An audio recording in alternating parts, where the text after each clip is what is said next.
Welcome back to परीक्षा race YouTube platform. साथियों, हम लोग पेट परीक्षा के लिए जीएस का मॉक टेस्ट देख रहे हैं। आज हम लोगों का 5वां मॉक टेस्ट है। तो चलिए शुरू करते हैं। आप लोग सॉल्व करके ये ज़रूर बताइएगा कि कितने आपके सही हुए। बहुत से साथी हमारे वो मैसेज करके एक एक क्वेश्चन का बता रहे हैं, ऐसे मत बताइए। आप टोटल बताइए कि 30 में से आपके 20, 22, 25, 28, 30 के 30 कितने सही हुए, आप टोटल बताइए। चलिए शुरू करते हैं आज का पहला क्वेश्चन। शिवाजी का गुरु कौन था? शिवाजी के गुरु कौन थे? सबसे पहले शिवाजी का जन्म कितने में होता है? तो ये 1627 में होता है। इनके पिताजी का नाम क्या था?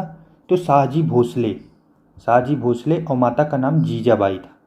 अब बताइए इनके गुरु कौन थे? तो गुरु इनके थे रामदास। रामदास इनके गुरु थे। नेक्स्ट, ऋग्वेद का कौन सा मंडल पूर्णतः सोम को समर्पित है? सोम को समर्पित कौन सा मंडल है? ऋग्वेद सबसे पुराना वेद है, हम लोगों का पहला वेद है। और इसमें टोटल अगर छंद की बात की जाए तो 1028 छंद है। ये भी महत्वपूर्ण है, आप लोग याद रखिएगा। और सोम को समर्पित जो मंडल है ये 9वां है, 9वां मंडल है। और जिसमें सोम काफ़ी महत्वपूर्ण देवता हैं। उनके बारे में 114 सूक्त दिए गए हैं, अर्थात छंदों की रचना की गई है। नेक्स्ट आइए देखते हैं, सैंधव सभ्यता का महान स्नानागार कहाँ से प्राप्त हुआ था? स्नानागार। अब सबसे पहले यहाँ देखिए, एक और क्वेश्चन यहाँ से बनता है कि ये सभी जो दिख रहे हैं, मोहनजोदड़ो, हड़प्पा, लोथल और कालीबंगा, ये कौन कौन से ये स्थल इस समय प्रेजेंट टाइम में कहाँ कहाँ अवस्थित हैं? ये भी मैच करने के लिए पूछ देता है। तो सबसे पहले आप बताइए कहाँ कहाँ पे हैं। तो मोहनजोदड़ो जो है ये पाकिस्तान में है, पाक का स्थल है। हड़प्पा ये भी पाक का है। और लोथल, लोथल देखेंगे तो ये गुजरात में है और उस समय का बंदरगाह हुआ करता था सैंधव सभ्यता के। और कालीबंगा, कालीबंगा जो है ये राजस्थान में है। चलिए अब हम लोगों का जो प्रश्न है उसका आंसर ढूंढते हैं कि इसमें से सैंधव सभ्यता का महान स्नानागार कहाँ है? महान स्नानागार, तो ये मोहनजोदड़ो में है। सही जवाब होगा ऑप्शन नंबर ए। नेक्स्ट, निम्नलिखित में से कौन सा सुमेलित है? कौन सा एक सही सुमेलित है और 3 सुमेलित नहीं है, ये बताना है हमको। ये मध्यकालीन इतिहास की पुस्तकें हैं और उसके लेखक हैं। तो आइए इसमें देखते हैं, शम्से सिराज अफीफ, तारीख़ फिरोज शाही, तो ये सही सुमेलित है ए। जबकि अगर जियाउद्दीन बर्नी की पुस्तक देखें तो इनकी पुस्तक थी फतवा ए जहांदारी। और वहीं अगर अमीर खुसरो की पुस्तक देखें तो उनकी भी इसमें पुस्तक नहीं दी गई है। उनकी पुस्तक आशिक तुगलकनामा, ऐसी पुस्तकें उनके द्वारा लिखी गई। इब्ने बतूता काफ़ी महत्वपूर्ण है, इनकी पुस्तक रेहला, आप लोग कई बार पढ़े भी होंगे। पुस्तकें और उनके लेखक आप लोग एक बार लिस्टिंग इसकी देख लीजिएगा। नेक्स्ट आइए देखते हैं, दीन इलाही एक नया धर्म निम्नलिखित में से किसके द्वारा शुरू किया गया था? दीन इलाही, एक धर्म की शुरुआत कर दी जा रही है। आप लोग थोड़ा ध्यान दीजिए, धर्म मतलब आप समझ सकते हैं कि ये कोई महान या महत्वपूर्ण जो काफ़ी शक्तिशाली शासक होगा उसी के द्वारा ये किया जा सकता है। तो ये अकबर के द्वारा शुरू किया गया था दीन इलाही धर्म। और ये शुरू कब किया गया था? तो 1582 में, 1582 में शुरू किया गया था दीन इलाही धर्म। इसमें वैसे बहुत से लोग नहीं जुड़े थे। हाँ, इतना ज़रूर जाना जाता है कि हिंदू में देखा जाए अगर तो इसमें बीरबल के सिवा और लगभग कोई नहीं जुड़ा था हिंदुओं में। बाकी कुछ लोग थे, छुटपुट थे, उतने साक्ष्य नहीं मिलते, लेकिन हाँ मेन महत्वपूर्ण इसमें बीरबल ही शामिल हुए थे। नेक्स्ट आइए देखते हैं, बुद्ध किस वंश से संबंधित थे? तो ये शाक्य वंश से संबंधित थे। बुद्ध का जन्म कहाँ हुआ था? तो कपिलवस्तु के लुम्बिनी में, लुम्बिनी में इनका जन्म हुआ था, आप लोग याद रखिएगा। नेक्स्ट आइए देखते हैं, किस वायसराय की हत्या अंडमान निकोबार द्वीप समूह में जब वे भ्रमण पर थे एक दंडित अपराधी द्वारा की गई थी? ये कौन सा वायसराय था जिसकी हत्या उसी के समय कार्यकाल में ही कर दी गई थी कि वो अंडमान निकोबार द्वीप समूह पर टहलने गया था? तो ये चूंकि महत्वपूर्ण प्रश्न है, लॉर्ड मियो के द्वारा किया गया था। लॉर्ड मियो से आप लोग याद रखिए इनके कुछ, जब देखिए नाम आया करे ना तो वहीं पे प्रयास करिए कि थोड़ा बहुत उनके बारे में जो फैक्ट हमने अभी तक पढ़ा है वो आता है कि नहीं। लॉर्ड मियो मतलब 1872 में, माफ़ कीजिएगा 72 में प्रथम जनगणना क्या कराए थे, प्रथम जनगणना इन्हीं के द्वारा किया गया था। जबकि लॉर्ड रिपन जो है ये आते हैं तो ये नियमित जनगणना करवाते हैं। कब से? 1881 से नियमित हर 10 साल पे जनगणना होनी शुरू हो जाती है। Lord Ripon. लॉर्ड कर्जन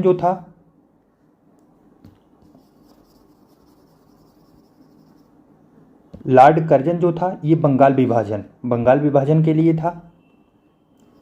कब हुआ था? 1905 में। और लॉर्ड मिंटो मार्ले मिंटो सुधार आप लोग पढ़ते होंगे आधुनिक भारत में, तो ये उससे रिलेटेड था। ये 1909 में मार्ले मिंटो सुधार आया था। हम लोगों का जो सही जवाब इसका होगा वो ऑप्शन नंबर सी होगा। लॉर्ड मियो की हत्या अंडमान निकोबार द्वीप समूह में, वो वायसराय था उस समय, वो टहलने गया था, उसी समय कर दी गई थी।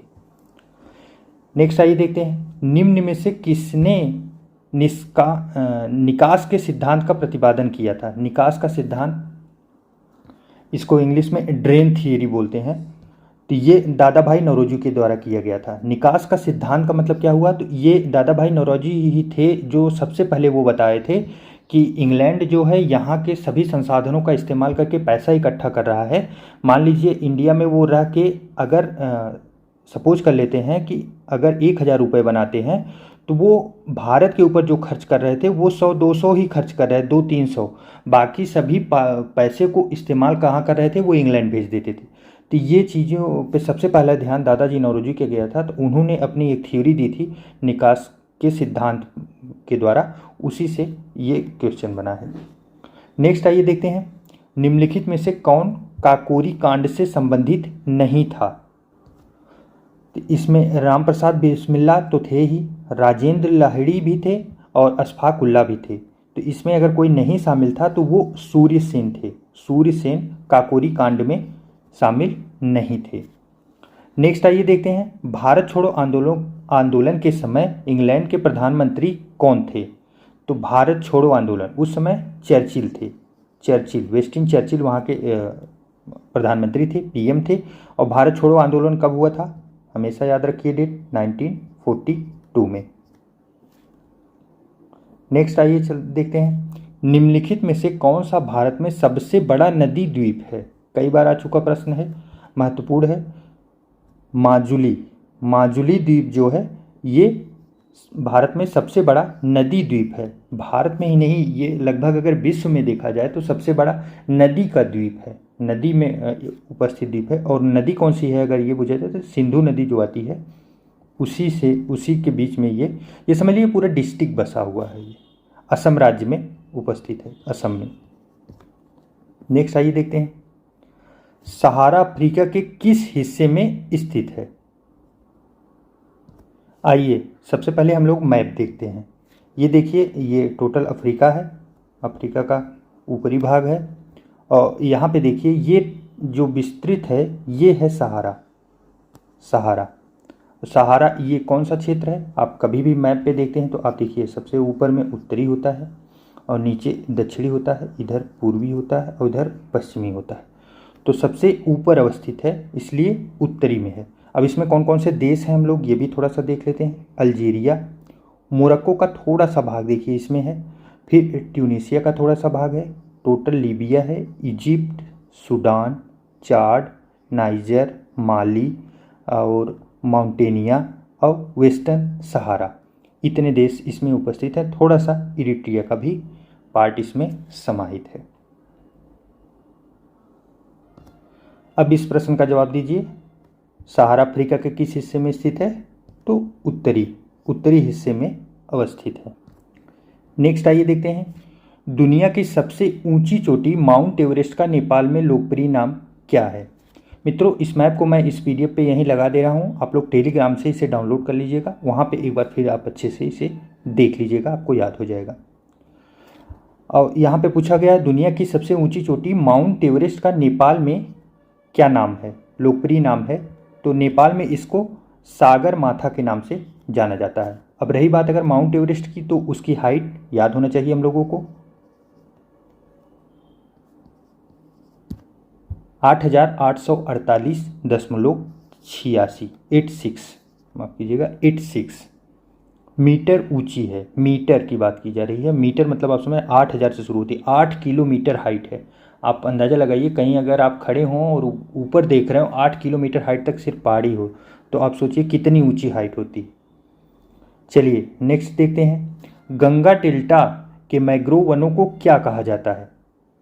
गंगा के जो डेल्टा मैंग्रोव वन है उन्हें क्या कहा जाता है, तो इन्हें सुंदरबन बोला जाता है। सुंदरबन, सुंदरबन ये अवस्थित कहाँ है, तो भारत का जो ये पूर्वी सेक्टर है, जहाँ पश्चिम बंगाल है, पश्चिम बंगाल में जो जंगली क्षेत्र है वहाँ पे गंगा का जो है मैंग्रोव क्षेत्र वहीं पे अवस्थित है, उसे ही मैंग्रोव बोला जाता है, सुंदरबन। नेक्स्ट आइए देखते हैं, नीली क्रांति ब्लू रिवॉल्यूशन संबंधित है किससे, तो ये तो लगभग सभी को याद होना चाहिए, मछली उत्पादन से। मछली उत्पादन से नीली क्रांति। दुग्ध उत्पादन को क्या बोलते हैं, सफ़ेद क्रांति, सफ़ेद, वाइट। और अगर तेल उत्पादन की बात की जाए तो तिलहन उत्पादन के लिए पीली क्रांति का प्रयोग किया जाता है। और अगर खाद्यान्न उत्पादन तो इसे हरित क्रांति, ग्रीन रिवॉल्यूशन इसी के लिए आया ही था। तो हम लोगों का जो सही जवाब होगा वो मछली उत्पादन। नेक्स्ट आइए देखते हैं, ऑपरेशन फ्लड किस कार्य से संबंधित है। ऑपरेशन फ्लड, फ्लड का मतलब क्या होता है, फ्लड का मतलब होता है कि कहीं बाढ़ आ गई। किस चीज़ की बाढ़, ऐसी बाढ़ जो ऑपरेशन के द्वारा, मतलब हम लोगों के द्वारा किया गया फ्लड, मतलब ये दुग्ध उत्पादन के लिए है। काफ़ी महत्वपूर्ण सोच सोच के शब्दों को रखा गया है। तो दुग्ध उत्पादन के लिए ऑपरेशन फ्लड की को समझा जाता है, बोला जाता है। नेक्स्ट आइए देखते हैं, विश्व में हरित क्रांति के जनक कौन है। ये महत्वपूर्ण प्रश्न है और पिछले टेस्ट में भी इसे हम लोगों ने देखा था। इसी से अलग मिलता जुलता भारत में पूछा गया था, यहाँ विश्व में पूछा जा रहा है। तो इसमें नॉर्मन ई बोरलॉग, ये जो हैं विश्व में हरित क्रांति के जनक माने जाते हैं। ये यूएसए के हैं और 1970 में इन्हें जो है शांति का नोबल प्राइज़ दिया गया था, शांति का इन्हें। तो ये भी डेट याद रखिए, पूछा जा सकता है। और भारत के कौन हैं, M S Swaminathan. M S Swaminathan Bharat में हरित क्रांति के जनक माने जाते हैं। नेक्स्ट, किस देश ने वस्तु एवं सेवा कर सबसे पहले लागू किया था। महत्वपूर्ण प्रश्न है। वस्तु एवं सेवा कर अर्थात जीएसटी की बात की जा रही है। जीएसटी सबसे पहले अगर कहीं लागू किया गया था तो फ्रांस में। फैक्ट है, ध्यान में रखिएगा। भारत में कब से लागू किया गया, भारत में 1 जुलाई 2017 से, 1 जुलाई 2017 से भारत में जीएसटी लागू किया गया। चलिए नेक्स्ट देखते हैं, बुल और बियर शब्द में उपयोग किया जाता है। बुल और बियर किस चीज़ के लिए उपयोग किया जाता है, तो बुल और बियर आप लोग कई बार देखे भी होंगे, न्यूज़पेपर में पढ़े होंगे। तो ये शेयर मार्केट का शब्द है, बुल एंड बियर, और उसको फिगर भी देखते होंगे, बुल और बियर का फिगर बना रहता है। बुल का मतलब इसमें होता है कि मार्केट अब ऊपर जा रहा है, शेयर के रेट बढ़ रहे हैं। जब शेयर के रेट बढ़ते हैं तो उसे बुल बोला जाता है। जबकि बियर की बात की जाए तो ये डाउन होते को इंडिकेट करता है कि इस समय मार्केट धीमा चल रहा है। नेक्स्ट आइए देखते हैं, राष्ट्रीय विकास परिषद एनडीसी की स्थापना कब की गई थी। एनडीसी, नेशनल डेवलपमेंट काउंसिल, इसे इंग्लिश में बोलते हैं नेशनल डेवलपमेंट काउंसिल, आप लोग याद रखिए।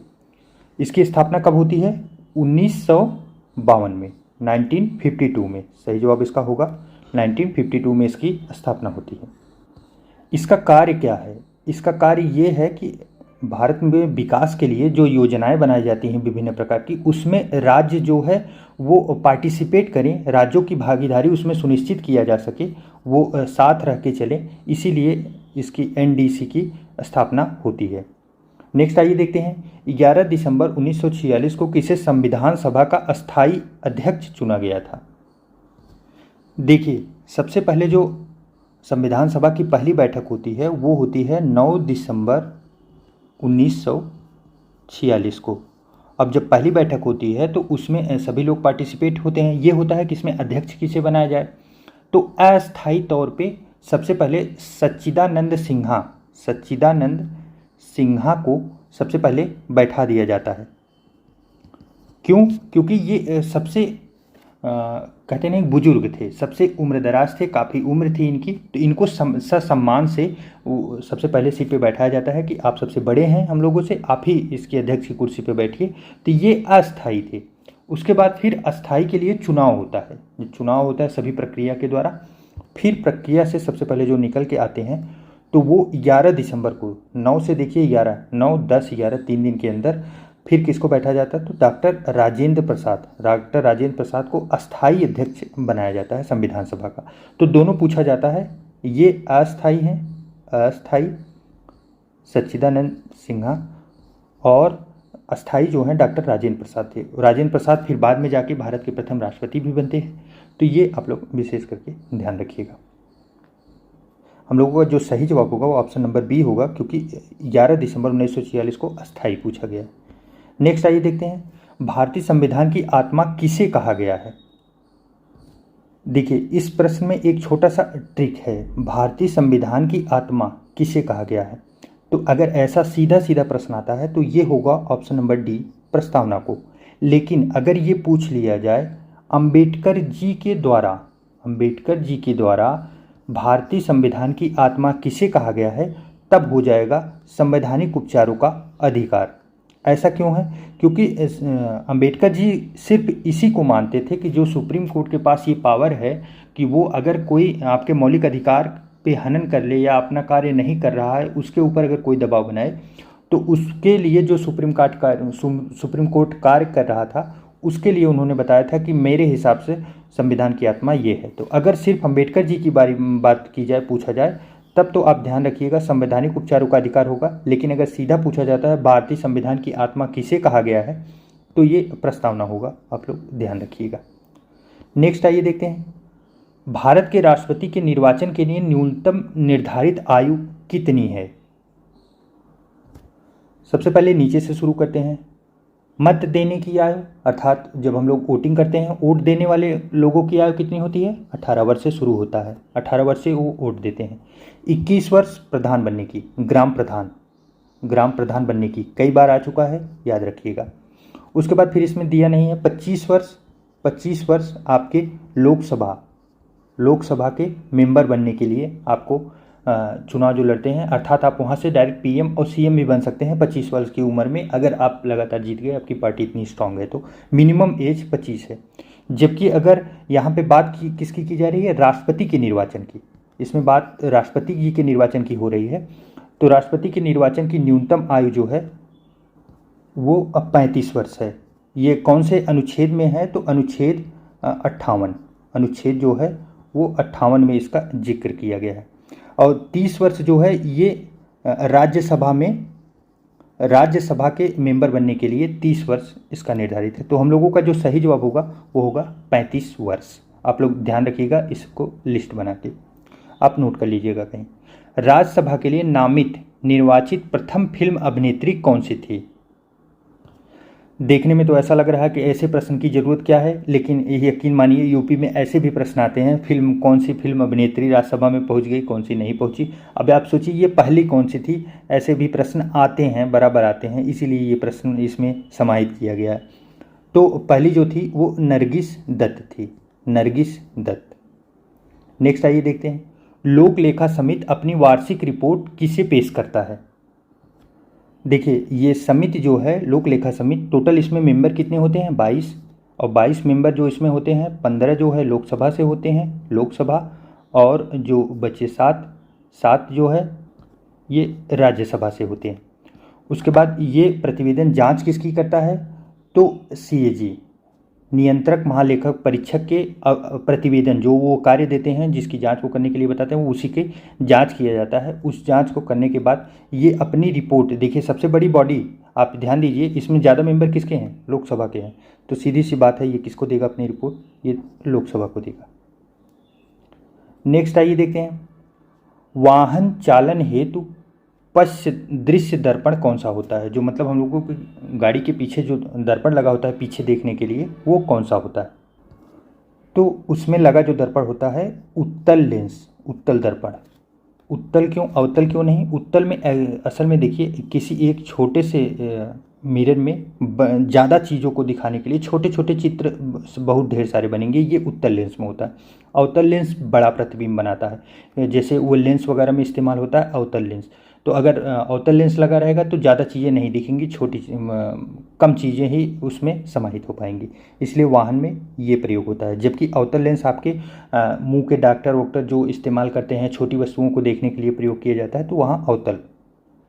नेक्स्ट आइए देखते हैं, लोहे पर जंग लगना किसका उदाहरण है? तो अगर लोहे पे जंग लग रहा है तो उसके क्षरण का उदाहरण है, मतलब वो घट रहा है, कुछ दिन बाद वो क्षरित हो जाएगा, वो अपना स्ट्रांग नहीं रह जाएगा। अच्छा, एक प्रश्न यहाँ से और बनता है कि लोहे पे अगर जंग लगेगा तो लोहे का वजन बढ़ेगा या घटेगा? आप लोग बताइए। मैं आपको बता दूँ, लोहे पे अगर जंग लगता है तो लोहे का वजन जो है वो बढ़ जाता है। विशेष ध्यान दीजिएगा, ऐसा प्रश्न बार बार उलझाने के लिए दिया जाता है। क्यों? क्योंकि वो एटमॉस्फेयर से जब नमी वमी एकत्रित करके वो फूलता है, रस्ट की तरह वो दिखता है, तो वो इंक्रीज हो जाता है, वेट उसका कम नहीं होता। हाँ, उसको जब आप तोड़ के निकाल देंगे, सब कुछ ऊपर से क्लीन कर देंगे, तब वजन भले घट जाए, नॉर्मल जंग लगने के बाद बढ़ जाता है। नेक्स्ट आइए देखते हैं, हाइड्रोजन बम किस नाभिकीय अभिक्रिया पर आधारित है? हाइड्रोजन बम जो है ये ताप नाभिकीय संलयन पर आधारित है। आप लोग ध्यान दीजिए, संलयन और विखंडन। एक छोटा सा बम अगर रखा है, अगर ये फूटने के बाद इसकी सभी वस्तुएं बाहर की साइड ढकेली जा रही हैं तो इसे विखंडन बोलते हैं। जबकि अगर सभी चीज़ें अपने में समाहित करता हुआ ये चला जा रहा है, अपनी तरफ खींच रहा है, तो इसे संलयन बोलते हैं। तो हाइड्रोजन बम की जब सबसे पहले खोज हुई थी तो ये संलयन पे सबसे प्रलयकारी बम है। अभी तक इसका प्रयोग नहीं किया गया है, टेस्टिंग में भले से किया जाए, कहीं इस्तेमाल नहीं किया गया है, इसलिए आप इसे समझ लीजिए ये कितना ताकतवर होगा। ये सभी चीज़ों को समेट के एक जगह पूरी तरह से कोलैप्स करके राख में बदल देगा। ये दूर नहीं ढकेलता, पास खींचता है। नेक्स्ट आइए देखते हैं, विटामिन सी की कमी के कारण कौन सी बीमारी होती है? तो विटामिन सी की कमी से स्कर्वी रोग होता है, स्कर्वी। अब विटामिन सी का जो वैज्ञानिक नाम है वो क्या है? वैज्ञानिक नाम अर्थात रासायनिक नाम एस्कॉर्बिक एसिड, एस्कॉर्बिक एसिड बोलते हैं विटामिन सी को। ये मिलता कहाँ कहाँ पे है? तो ये तो लगभग सभी लोग जानते हैं, क्योंकि कोविड में बहुत अच्छे से फैला था उस समय बहुत ज़्यादा उपयोग हो रहा था विटामिन सी का। तो आंवला, नींबू और इसी भी प्रकार के जो संतरे होते हैं, रसीले फल होते हैं, उन सब में अच्छे से पाया जाता है विटामिन सी। नेक्स्ट आइए देखते हैं, निम्नलिखित में से किसे आनुवांशिकी का जनक कहा गया है? आनुवांशिकी का जनक, तो आनुवांशिकी का जनक ग्रेगर जॉन मेंडल को कहा गया है। यही इसके फादर ऑफ जेनेटिक्स इन्हें बोला जाता है, फादर ऑफ जेनेटिक्स। इस प्रकार साथियों, आप लोगों का कितना प्रश्न सही हुआ, कितने गलत हुए, आप कमेंट करके ज़रूर बताइएगा। और ये प्रयास आप लोगों को कैसा लगा आप लोग ज़रूर बताइए। अगर आप लोगों का सुझाव हो तो हम एक करंट अफेयर का भी टेस्ट सीरीज शुरू करना चाहते हैं, जिसमें 20 से 25 प्रश्नों की श्रृंखला करंट अफेयर पे भी रहेगा, पीछे के प्रश्नों पे। जैसा भी हो आप कमेंट करके सुझाव ज़रूर दीजिएगा। मिलते हैं तब एक नए वीडियो में, तब तक के लिए नमस्कार।